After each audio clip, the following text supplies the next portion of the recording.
Dave, yeah, it's been a fantastic road. You guys have played a key role as a father and a mother also in our lives, and have built us up and encouraged us and cheered us on. It's 40 years later. Isn't that amazing? It is. And we are super blessed by the grace and the kindness of Father that have allowed us to touch nations and see churches being planted and released, and we're going into a new era. What would you say to a generation of leaders coming up alongside us, and young people from other churches, church movements and families about pursuing their kingdom mandate, building teams, and doing what God's told them to do? Yeah. I think the thing is never to work in absolutes except for Jesus and the Holy Spirit. Yeah. And in that to find one another and find your common redemptive purpose together. Yeah. And allow yourselves to be flexible within the Holy Spirit.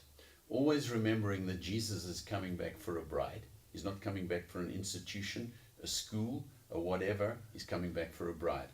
And our role is to help perfect that bride.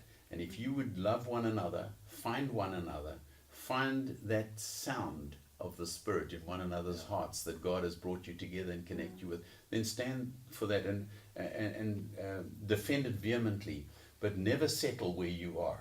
Yeah. Always be prepared to be stretched to the next thing that the Holy Spirit would show you and reach for it. Carol, for your side? From my side, I think if I could say to the next generation, or that generation now, is that just find one another, trust one another, always try and find the best in one another, pull the strengths out, address the weaknesses. Yes. I think for me and who I am, and I'm more withdrawn generally, but I've had all of you around me who've really pulled the best out of me, and yet you've always been able to adjust me in my weaknesses and always hold me accountable. Please, I say to the generations coming up and the men who are building with us, to really allow themselves to be held accountable. It is so vital in all areas of their lives. Yeah.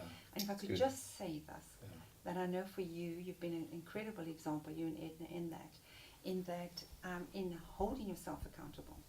You've called us in, not we coming into you, but you've always called us in and said, measure me. And measure Edna and ourselves in our marriage, in our finances, in our attitudes, every part of our lives, our family life. And you have lived that and have been able to adjust things, and your attitude, your Edna attitude has always been great, because you want to learn and want to grow. And if folk can do that and really, really hold themselves and accountable. When my attitude wasn't great, you sorted me out anyway. I did, in a quiet way.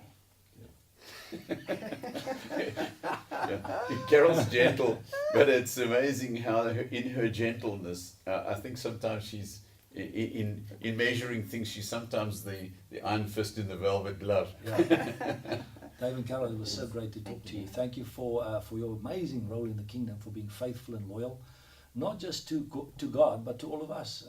I know the battles and the wrestlings we've gone through to contend for that greater thing.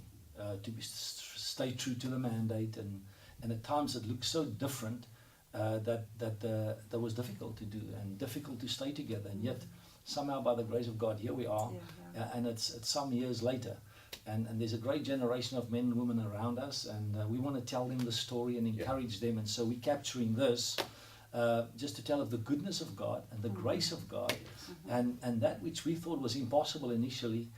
See God make it possible and come through. And I mean, this is just kind of scratching the surface, because the stories of signs and wonders, of miracles, of provision are still to be told. But thank you for being here today and sharing that with us. Thank you, Louis. Thank you. God bless you. God bless you.